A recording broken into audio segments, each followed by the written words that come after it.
7 लाख की इनकम पर कोई टैक्स नहीं है। ये बजट 2023 का वायरल स्टेटमेंट है।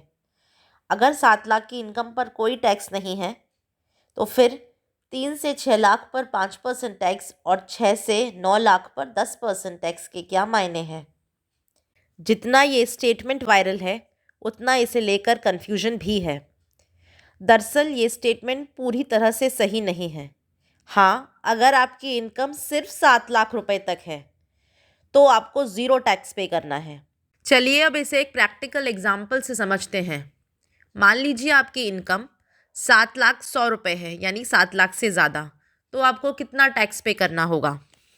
पहले के 3 लाख पर ज़ीरो टैक्स, फिर आगे के 3 से 6 लाख पर 5% टैक्स, यानी 3 लाख पर 5% यानी 15,000।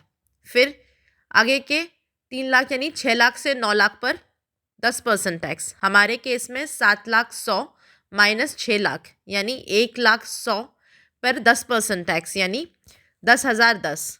तो टोटल टैक्स हुआ 15,000 प्लस 10,010 यानी 25,010। फिर इस पर 4% हेल्थ और एजुकेशन सेस, तो टोटल इतना टैक्स आपको पे करना होगा।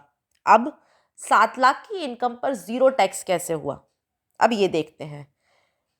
इस पर भी टैक्स इसी स्लैब रेट से लगेगा, लेकिन जितना टैक्स इसमें निकलेगा उसे गवर्नमेंट एक रिबेट के तौर पर हमें दे देती है। यानी पहले के 3 लाख पर ज़ीरो टैक्स, फिर 3 से 6 लाख पर 5% टैक्स यानी 15,000, फिर आगे के 6 से 9 लाख पर 10% टैक्स यानी 7 लाख माइनस 6 लाख यानी 1 लाख पर 10% यानी 10,000।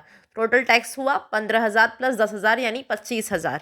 अब ये जो 25,000 का टैक्स है इसे गवर्नमेंट हमें रिबेट दे रही है, तो हमारा जो टैक्स बना वो 25,000 माइनस 25,000 की रिबेट यानी ज़ीरो टैक्स बन गया।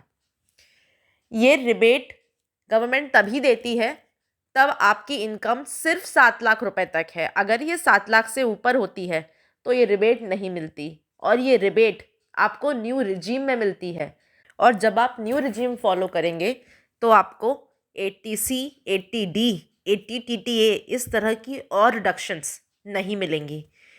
इस तरह की टैक्स से रिलेटेड और वीडियोस के लिए please subscribe the channel and hit the bell icon for more updates.